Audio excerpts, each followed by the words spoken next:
Let us open our Bible on Psalm 78, 19 hanggang 20. Praise the Lord. Yea, they spake against God, they said, Can God furnish a table in the wilderness? Behold, he smote the rock, that waters gushed out, and the streams overflowed. Can he give bread also? Can he provide flesh for his people? Ayan. So, merong mga grupo na mga children of God or children of Israel na ang kanilang mga sinasalita ay mahahanghang sa presensya ng Diyos. Anong mahahanghang sa presensya ng Diyos? Hindi nakapagbigay sa Kanya ng kalugod-lugod. Subalit ito ay nagkaroon ito ng provocation laban sa kanilang tagapagligtas. Mabuti sana kung provocation against their enemies, against Satan, against Egyptians. Hindi. Provocation against their Savior, their God, their Deliverer. Hindi na lang nila naisip kung gaano sila binigyan ng kalayaan mula sa kanilang captivity. Hindi na lang nila inisip paano sila binigyan ng daan sa Red Sea para lang makatakas sa kamatayan sa kamay ng mga sundalo ng mga Ehipto. At ginawa pa rin nila na magsasalita ng mga opposite kahit naman sa inaasahan ng Diyos mula sa atin, mula sa kanyang mga anak na kanyang pinagpala, niligtas. Alam mo, nag-i-expect ang Diyos sa atin ng pagpuri sa Kanya. Nag-i-expect ang Diyos sa atin ng pasalamat sa Kanya. Nag-i-expect ang Diyos sa atin na lalabas sa bibig natin ang pagdadakila sa Kanya. Eh dito opposite eh. Ano sinabi nila? They speak against God. They said, Can God furnish a table in the wilderness? Baliktad ito eh. Pag sinabing, Can God furnish a table in the wilderness, kini-question nila ang kakayahan ng Diyos.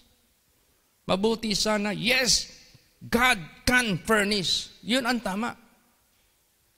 Hindi kay kini-question mo yung kakayahan ng Diyos, can God? Para bang tao nagsalita sa iyo, kaya mo mag-support sa amin? Di ba masaktan ka? Kini-question nila yung kakayahan mo. Mabuti sabihin mo sa Diyos, yes, God can supply. Ganon ang gusto ng Diyos.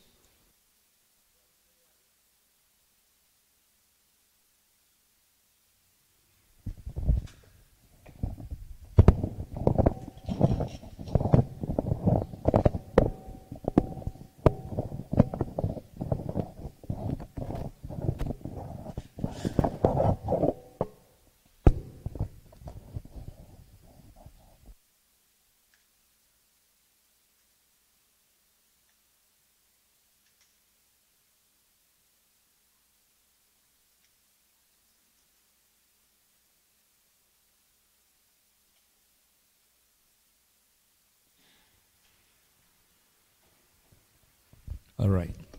Praise the Lord.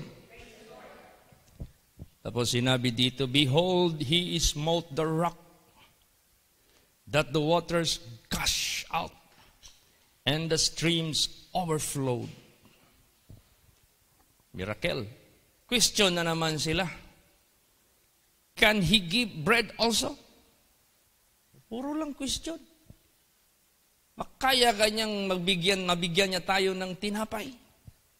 Can He provide flesh for His people? Lagi silang nagki-question sa Diyos. Hindi na lang nila sabihin, yes, He can. Because when we were in Egypt, we saw His helping hand. We saw deliverance. We saw the protection, everything. Ganon. After you have experienced the wonderful works of God, and yet you are still questioning His capability. After many miracles were done in your life, and still you are questioning His capacity na magtulong. Tulad nitong lugar na ito. Pangako ito ng Diyos eh. Nung lumapit na kami kay Lord Jesus Christ, Lord Jesus, kailangan namin ng malaking area. Ipit na kami dito sa Matina. Yung napuntahan ni Sister Bibing. Nagpahayag si Jesus Christ. Sabi niya, nandyan na, hinanda ko na ang malaking lupa. Ang imagination namin, malaking lupa, 1,000 square meter. Tapos sabi ni Jesus Christ, si Jesus ang nag-question sa amin. Sabi ni Jesus, worthy kayo? Worthy ba kayo? O, ibig sabihin, magtatanong ba siya sa atin kung worthy na tayo? Bakit tinapon niya sa atin yung tanong na yon? To answer Him, Lord, thank you for giving us right status that we are not worthy. So Lord, here we are. We ask you forgiveness. We search our heart. And we ask you to search us. David said, search me, O God, and know mine heart. Kasi baka kung tayo ang mag-search sa sarili natin, baka hindi tayo magsabi ng totoo. Hingiin natin sa Diyos, siya yung mag-search sa atin kasi siya yung totoo magsasabi. Search me, O God, and know my heart. And if you see any wicked way in me, lead me in the way everlasting. Yung nag-search na kami, from me, Davao Congregation, naramdaman na namin yung forgiveness. Yun, nag-start na kaming lumakad. Walk by faith. Para kaming si Abraham. Come out from Matina and walk. And I will show you the land where I will bring you. Parang si Abraham. Come out from Haran and walk to the land which I will show you. Ganun, walk by faith kami. Dami kaming napuntahan. Hanggang natunto namin ito. Tapos meron pa kaming karibal na magbili nito, dalawa. Mga well-able, may pera talaga. Dimdi at saka yung contractor ng Deca Homes. Third kami, pang third. Kinausap namin yung owner. Gawin naming installment. Mabuti ang kapitan kasama namin. Sabi ng kapitan, Manong Bik, ay kahadlok. Dito na to nahimuon ang dokumento sa barangay. Buhatan na to nagkasulatan para secured ang imuhang yung ibayad nila sa imo, di sila magbinuang. Ginamit yung kapitan. Nag-down payment lang kami ng konti. Tapos, nag-pray na kami ng pray, Lord. 1.3 million. Ang na-down namin, 250,000. Tulungan niyo po kami. Yun na, nagbigay na ng wisdom si Jesus sa amin. Sabi ni Lord Jesus, yung lupa na hindi niyo magamit, ibigay nyo yan sa aking mga anak. Pero magbigay sila ng 30,000. Pero 100 square meter. Yun, nag-announce na tayo. Parang hot cake, ubos ka agad. Nabayaran ka agad yung natin, balance. O, tingnan mo, nalibre ito. Kayo nag-donate nito. Mula dyan, 3 meters from that hanggang doon. Dinonate nyo yan, ginamit kayo ng Diyos. Pero tinulungan kayo ng Diyos. Binigyan kayo ng lupa din. See? Alam ba natin na ganito ang mangyari? Hindi. Bakit? Hindi natin i-question yung kanyang capability. We believe and we trust His promise. Praise the Lord! Okay, basahin pa natin Exodus 16:8-10. Praise the Lord. And Moses said, this shall be when the Lord shall give you in the evening flesh to eat, and in the morning bread to the full. For that the Lord heareth your murmurings, which ye murmured against him. That what are we? Your murmuring are not against us, but against the Lord. And Moses spake unto Aaron, say unto all the congregation of the children of Israel, come near before the Lord, for he hath heard your murmurings.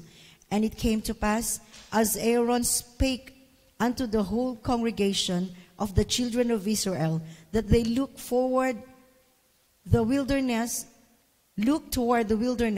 and behold, the glory of the Lord appeared in the cloud. Yan. Sabi pa ni Moses, ang inyong pagbulong-bulong, pagbagulbol, pagmurmur, wala ni ninyo gihimo namo. Gihimo ninyo ni sa Ginoo. Punta kayo dito. Tingnan nyo yung kaluwalhatian ng Diyos.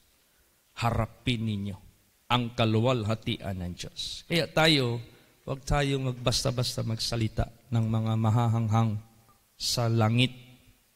Huwag tayong mag-go against sa kanyang mga programa, sa kanyang mga pangako. Praise the Lord. Yan nakasulat sa banal na salita ng Diyos o yung mga kapahayagan niya na binigay niya sa atin. Huwag talaga. Kaya, basa pa, Numbers 21 verse 5. Sige.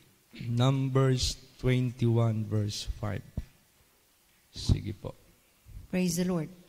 And the people spake against God and against Moses, wherefore have you brought us up out of Egypt to die in the wilderness?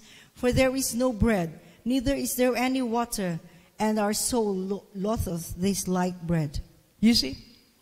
Hindi na lang sila maghingi, Lord, give us water. Lord Jesus, give us bread. Meron pa silang mga pakapin ba mga istorya nga. It seems God will never take care of them. There is no bread, neither is there any water. Our soul loatheth this light bread. Lagi nilang kini-question lahat yung mga binibigay ng Diyos sa kanila. Anong nangyari? Psalms 78:21. Praise the Lord.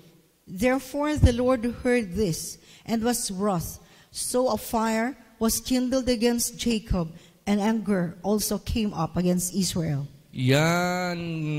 Kaya ang Panginoon nakarinig nito.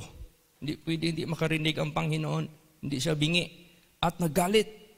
At ang apoy sumiklab laban kay Jacob or sa Israel. At ang kanyang galit dumating din laban sa Israel. Dami namatay kaya dito. Dami. Iba pa yung nasunog, iba pa yung nasakal. Basa, Psalms 78:30 hanggang 31. Praise the Lord. They were not estranged from their lust, but while their meat was yet in their mouths, the wrath of God came upon them, and slew the fattest of them, and smote down the chosen men of Israel. Yan, ano ibig sabihin? They were not estranged from their lust. Ibig sabihin yan, branded sila sa kanilang pagiging lustful. Tapos sa lustful nila, nilalait nila ang Diyos. At the same time, branded sila. Kaya habang yung pagkain na sa bibig pa nila, ang poot ng Diyos dumating sa kanila, pinagpapatay ang pinakataba sa kanila. Pinatay hanggang doon sa mga chosen men of Israel. Kaya ganun. Kailangan kilala natin yung Diyos na ating pinaglilingkod. Importante yung Holy Scripture. Ano yung mga aral dito, tandaan natin. Uy, hala, nagmurmur, pinatay ng Diyos. Huwag tayong magmurmur. Praise the Lord. Uy, hala, nag-alinlangan, hindi nakapasok sa land of promise. Huwag tayong mag-alinlangan. Uy, lumaban sa leader ng Diyos, na pinili ng Diyos. Pinuksa ng Diyos, huwag tayo lumaban sa mga leaders. Ganun po. Praise the Lord. Okay. Naalala niyo yung kay Prophet Elisha. Yung nagsabi siya na, bukas! Kasi nagkaroon ng siege in Samaria. Kapag sinabing siege, pinaikutan ka ng kaaway. Ha? Pinaikutan ka ng kaaway, magkakaroon ng sanction. Anong sanction? Tulad sa ginawa sa Amerika sa Russia. Sanction. Lahat ng mga companies namin dyan, sarado, walang business. Sanction. Walang makapasok na pagkain dyan galing sa supply sa amin. O yun ang Samaria. Pinaikutan ng mga kaaway, nagkaroon ng sanction. Walang makalabas para magkuha ng pagkain dalhin sa loob. Wala ding pagkain galing sa labas makapasok. Gutom ang nangyari. Kaya nung habang lumalakad yung hari, may dalawang puro mag-ina nag-away. Nakinig siya ngayon. Anong narinig niya? Ilabas mo yung anak mo. Di ba nag-uusap tayo? Unahin ko yung anak ko na lutuin natin. Matapos natin kainin, maubos. Ang anak mo naman, ngayon naluto na natin yung anak ko. Naubos na natin. Ngayon ang anak mo ang lulutuin natin. Ayaw mong ibigay. Dahil sa gutom eh. So sobrang gutom na yan. Kaya mo yung anak mong lutuin dahil sa gutom? Kaya sabi ng hari, sabi niya, kung hindi ang propeta ng Diyos ang tatayo, wala tayong magagawa. Tawagin ang propeta. Kaya kung hindi siya magkilos, patayin ko yung propeta na yan. Yun, tinawag. Naramdaman ni Propeta Elisha na papatayin siya pag hindi siya mag-pray sa Diyos. Yun na. Anong sinabi ni Elisha? Basa. 2 Kings 7:1 and 2. Praise the Lord. Then Elisha said, Hear ye the word of the Lord. Thus saith the Lord, Tomorrow, about this time, shall a measure of fine flour be sold for a shekel, and 2 measures of barley for a shekel in the gate of Samaria. Then a Lord on whose hand the king leaned answered the man of God and said, Behold, if the Lord would make windows in heaven, might this thing be? And he said, Behold, thou shalt see it with thine eyes, but shalt not eat thereof. Tingnan mo yan.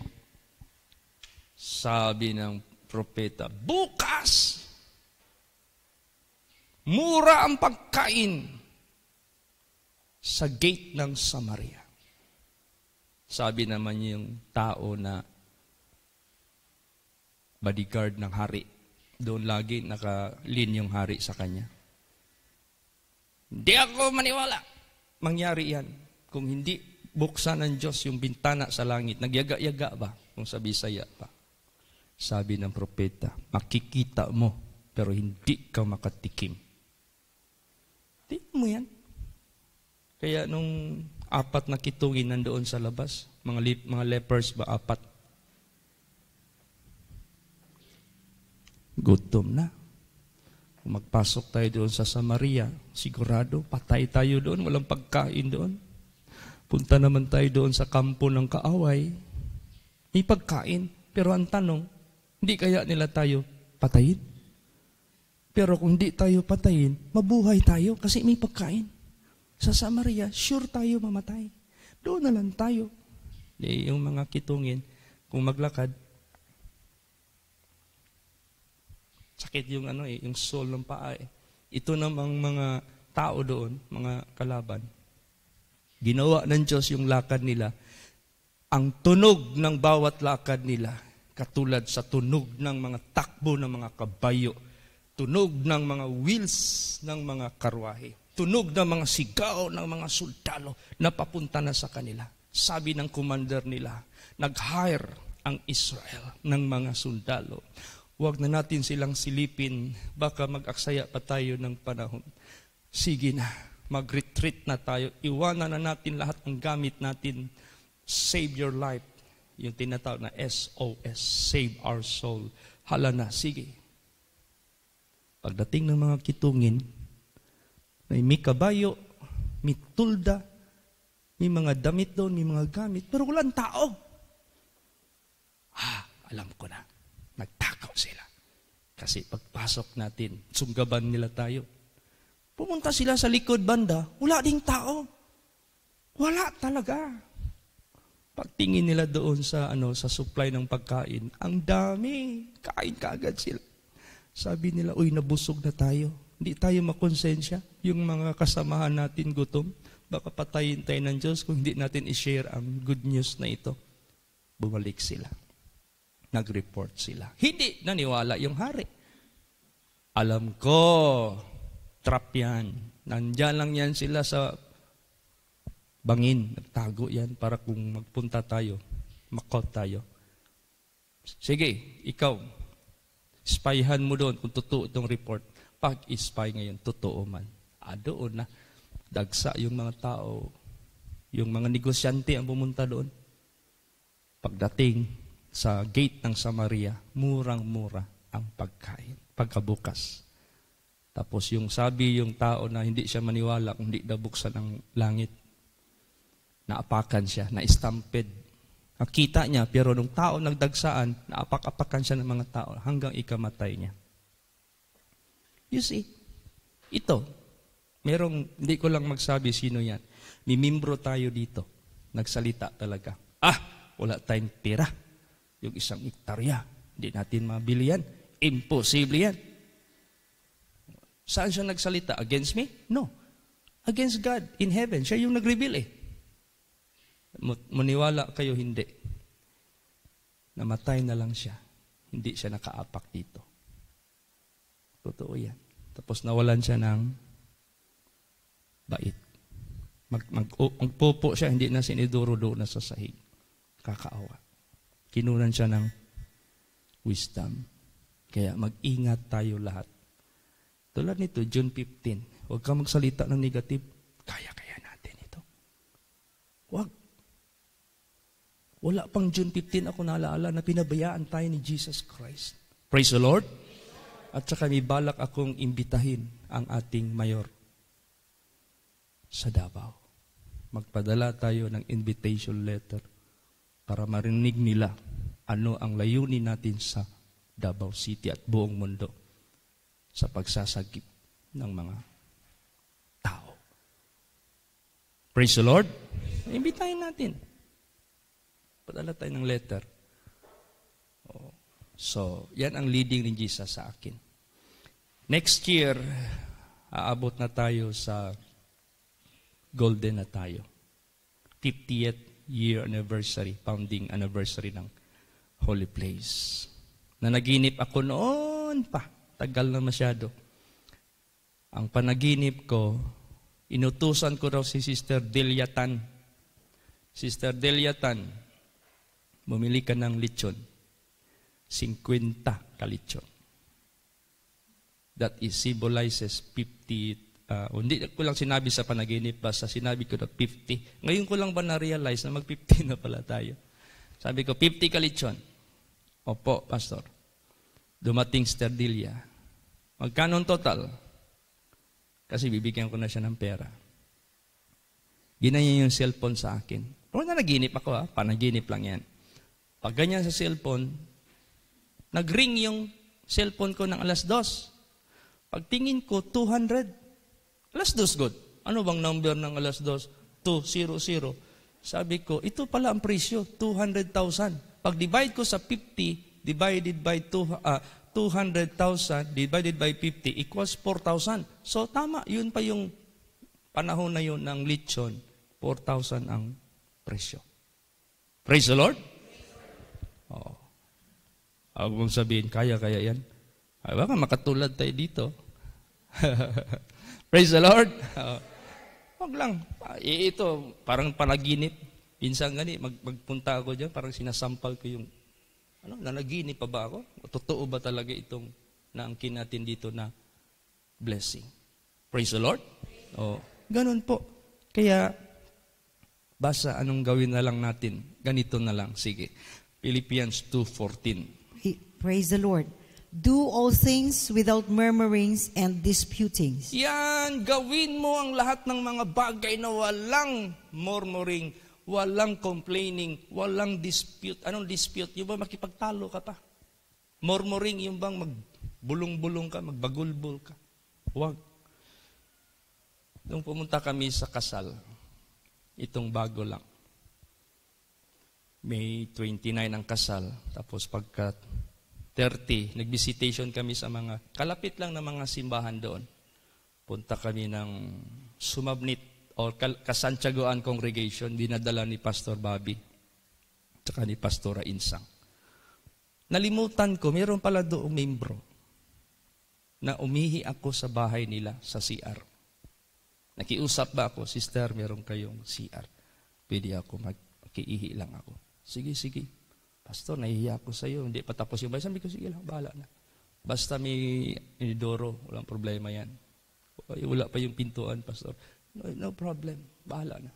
Kasi talagang pagtingin ko ngayon sa bahay nila, parang naano yung puso ko.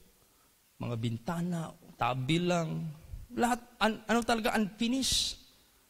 Lumabas mo yan sa bibig ko. Ganitong buwan, magkaroon ito ng kaayusan ng bahay mo. Ngayon, tumama man ang pandemic, hindi ka mag-expect ng blessing. Malapit na yung June na lumabas sa bibig ko. Pero maniwala kayo, hindi pa dumating yung June, nagtaka siya. Biglang nagkaroon ng blessings, napaayos niya lahat. Yun ang testimony niya. Kasi lumabas sa bibig ko. Ginamit lang yung bibig ko, dahil naniwala siya, di nangyari. Praise the Lord. Okay, magsabi ako, yung bahay mo, 2-story. Claim. Kahit tahimik lang, Lord, I claim that. Minsan, may sinabihan ako dito, magkasasakyan ka. Bakit lumalabas tayo, pagkaharap natin yung mamimro, blessing lalabas sa bibig mo, hindi yung curse. Praise the Lord. Mag-bless ka nang mag-bless. Magkasasakyan ka. Ang una, nagpaparking ng sasakyan dito, isa lang. Tapos may nanaginip. Pastor Chit, may panaginip ako. Yung mga sasakyan sa lugar natin. Walang mga sasakyan pa yung mga membro.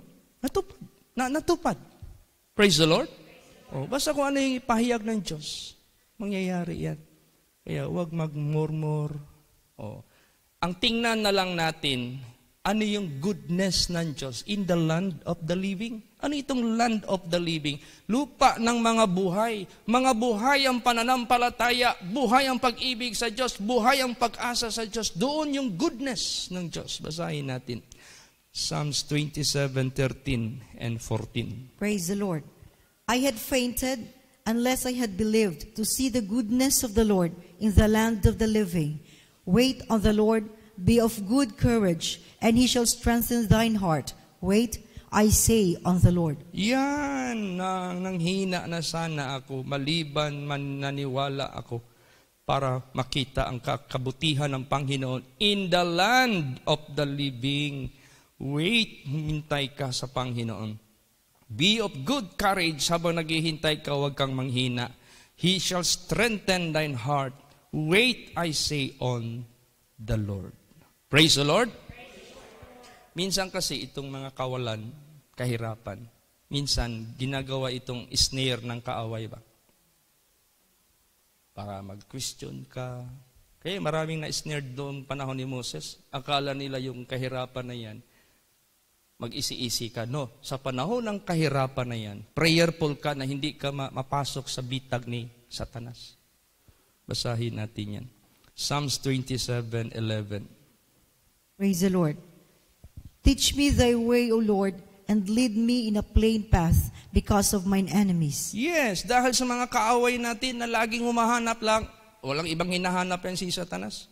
Kung kailan tayo niya masilo. Minsan kahirapan, minsan sakit, minsan tukso, o ano na lang. So anong prayer natin? Last verse, Psalms 27:12. Praise the Lord.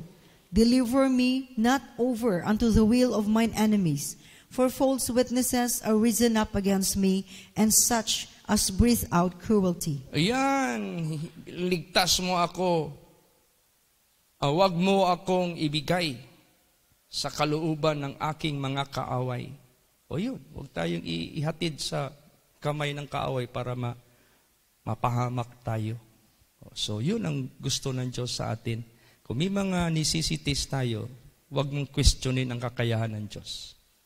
Paniwalaan mo. Praise the Lord. I-claim mo yung mga promises ng ating Panginoong Diyos. Paniwalaan mo yan. Kaya sabi ko nga nung nag-devotional tayo dito, may na-fellowship ako. Nagtapat sa akin. Sabi niya, Pastor, meron akong pagkukulang. Natamaan ako sa message this morning. In-advisean ko siya. Sabi ko, ganito. Pag ikaw ay mag-decide full time. Wala nang shadow of turning. Wala nang anino sa pagtalikod.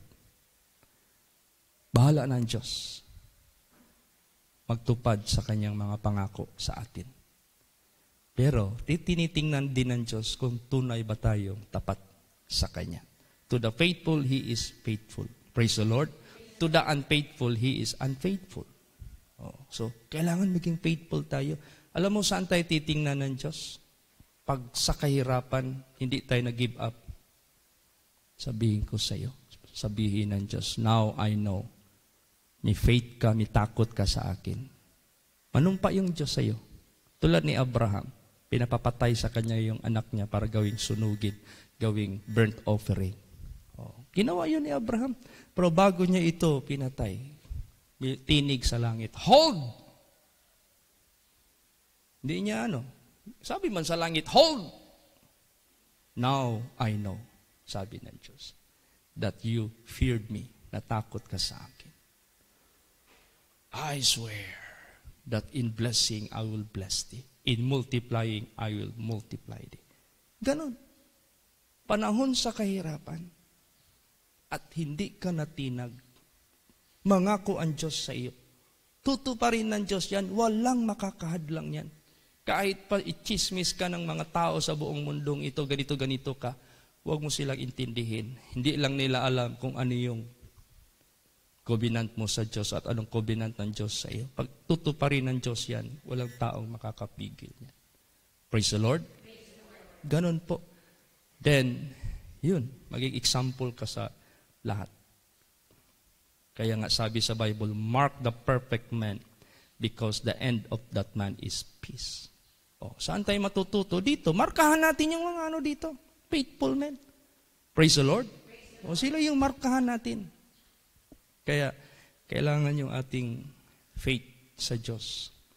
Yung hope natin sa Diyos, saka yung obedience natin sa Diyos. Kaya inawit natin kaya, trust and obey. For there is no other way to be happy in Jesus. What do you mean to be happy in Jesus? To be successful. Anong ibig sabihin? To be happy in Jesus. To prosper. To victor. Na maging victorious tayo. But to trust and obey. Praise the Lord. Dadaan man tayo ng kahirapan. Partakers tayo sa kahirapan. Pero we shall reign with Christ. Ibi-bless din tayo ng Diyos. Katulad sa mga prinsipe. Katulad sa mga prinsesa. Patikman din tayo ng Diyos. Kasi pangako yan ng Diyos sa atin. Kaya ngayong June 15, God is able. Praise the Lord. Praise the Lord. God, baka mabaliktad. God can supply. Ganon. Praise the Lord. Huwag yung una yung can, tapos God, mali yun. Questioning na yun. So, to God be the glory. Pasalamat tayo sa Diyos dahil yung taga Malaysia nakarating dito safely because we prayed for them long time ago already. Malayo pa nag-pray tayo. Kaya narinig ko kagabi ang testimony nila. Alam mo, Pastor, yung biyahe namin from Samporna to Bungaw, tapos ang sinakyan namin is speedboat, maliit lang. No? Kung yung mga malalaking barko dyan parang langaw, yun parang tungaw. Taliwala sa dagat. Lapad man kayo ng dagat. Nagtaka sila yung dagat, walang kilos, parang planchado. Kaya yung takbo nila, para lang silang, wala talagang ka-move. Merong move forward, pero wala yung, ganun ba? Nakarating sila, kaya pagtingin ko dito, kala ko, malalalim na yung mga mata nila, o ano-ano dyan. As is pa man. Praise the Lord. Sabi ko, salamat po. Meron pang maghabol isa. I-pray natin. Si Sister Emelda. Ano ipilido? Swan? Swan? Oh, Swan. So, i-pray natin.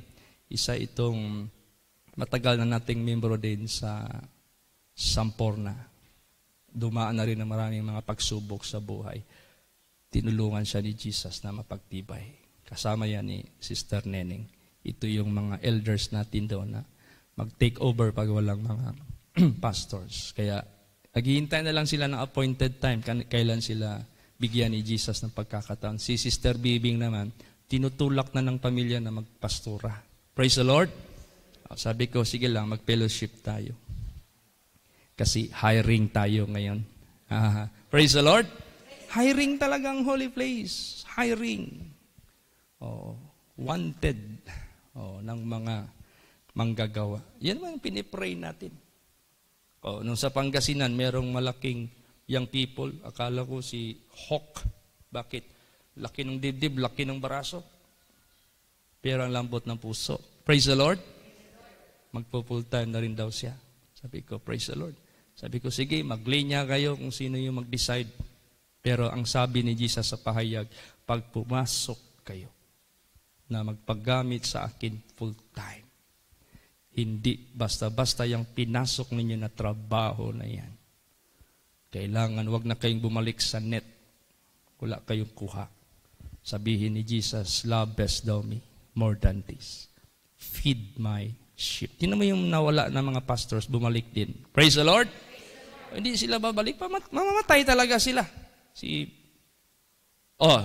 Pastor Alex. Nakalunok ng buong pustiso. Bumara dito sa dibdib. Kung hindi siya nangako magbalik, nako. Dami na namatay niyan, ganun. Nabuhay. Pastor Manny na naginip, sabi daw ng judge, Manny, mag-ingat ka sa sagot sa mga tanong ko. Ikamamatay mo ito. Opo. Di mo niya makita yung mukha ng judge. Bakit ka bumaba sa iyong misyon? Nagpaalam po ako sa 2 senior missionary ninyo. Pabalik din ako pag may pagkakataon. Alam ko yan, sabi daw ng judge. Therefore, pack up! Si Danding Kuwang ko na amo niya, magbigay na ng house in lot sa kanya. Pina-increase na yung sweldo niya. Pili siya. Pag-decide niya ngayon, mag-missionary, balik, namatay si Danding Kuwang ko. Siyempre, ang tao mamatay man talaga. Pero ang Diyos na kanyang silbihan, hindi mamamatay. Yung pangako ni Danding Kuwang ko, higit yan. Mabibigay ng pinaglilingkuran mo ngayon. Kaya rumami yung mga anak ng Diyos sa maulawin. Praise the Lord! Noon, ang mga tao mahiyain, hindi magsimba ngayon, hindi na. Bold na sila. Kaya kahit maulawin, rumami pa rin sila doon. Si Pastor Bobby, ganon din. Sabi ni Sir Insang, Lord, magbalik na ako sa mission. Kasi marami na siyang naramdaman na sakit.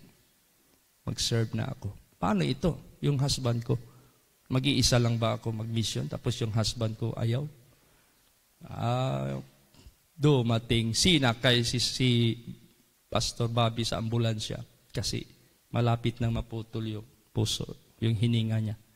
Pag-decide niya ngayon, tinugtong ni Jesus. Kaya buhay pa rin siya. Nandiyan na sila sa mission. Praise the Lord. Kaya kung mag-decide kayo, ayusin ninyo. Kaya nung nag-decide ako, sabi ng tatay ko, panahon pa naman sa kahirapan ng holy place noon. Si pastor, pag magluto, bagaso ang gamit. Pag magbili ng isda, nako, minsan lang makabili si mami ng matambaka, tapos hindi pa makaabot ng 1 kilo. Kasi kunti lang. Magrenta ang simbahan doon sa Aywa, 350 monthly, hindi pa kami makabayad sa hirap ng buhay. Ay, sa kahirapan, doon ako nag-decide. Makipag-join ako sa ministry. Sabi naman ni tatay, magkano sildo mo dyan, anak? Sabi ko, tayo lang akong nakitang pastor nga, hindi nga nagsiswildo yan. Paano yan kung magkaanak ka? Ano ipapakain mo? Buhangin? Ginanyan niya ako. Sabi ko, tay, kung pinakain man ng Diyos yung mga walang toothbrush, walang aral-aral na mga ibon dyan, higit pakainin niya yung mag-serve sa kanya. Kung dinamtan man ng Diyos yung mga flowers dyan, na kahit ang damit ni Solomon, hindi makakumpara sa ganda nila, dadamtan din ng Diyos yung maglilingkod sa kanya. Paano yan? Ano may tutulong mo sa amin? Bilang mga magulang, ang anak namin, katulad ni Reb, kuya mo, Siman, tuwing magpunta yan dito, meron talaga yan tulong. Tay, higit ang maitulong ko sa inyo kaysa sa kanya. Kasi ang maitulong niya temporary. Ang maitulong ko sa inyo, papakinabangan nyo ito na walang hanggan. Hindi kayo mag-serve ka sa Panginoon. Pag may magtanong sa'yo, hindi ka magsagot ng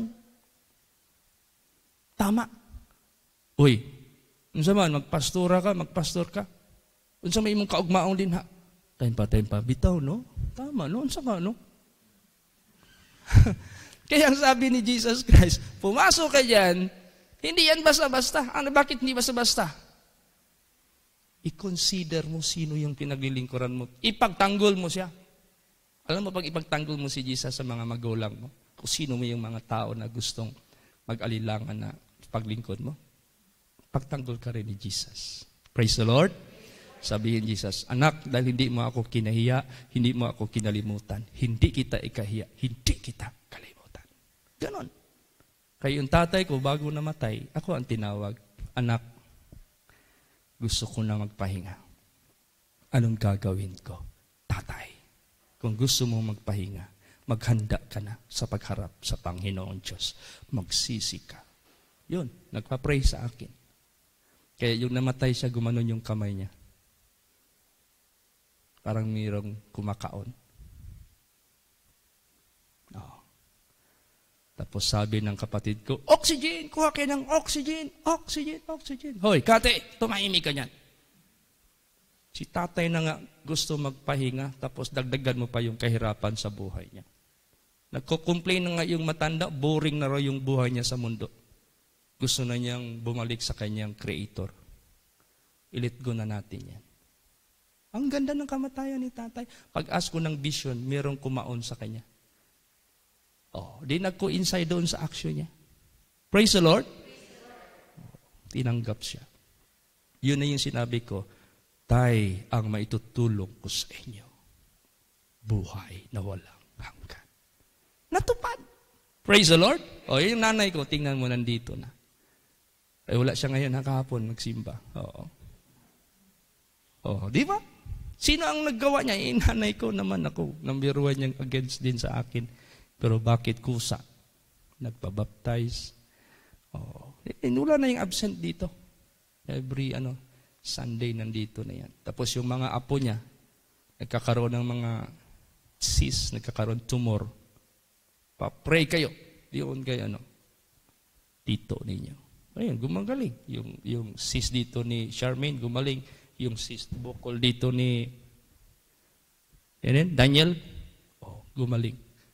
Dahil yung faith ni nanay, na niya rin, natutunan niya na. Kaya, kayo, kung ayusin nyo yung pag mag-decide kayo, no turning back. Praise the Lord. Ipagtanggol nyo si Jesus sa panahon ng kahirapan, panahon ng yung panahon talaga ng kagipitan. Di tayo kalimutan, di tayo pabayaan ni Lord Jesus Christ. Okay. So, mag-pray tayo na itong mga nakikita natin, asahan natin, kaya ng Diyos supplyan ng ating pangailangan. God will provide according to His riches in glory. If God able to send His workers over here, God also is able to send them back safely sa kanilang pinanggalingan. Kaya lahat tayo maglingkod sa Panginoon by faith, trust, and obey. For there is no other way. Praise the Lord! Magsitayo po ang lahat.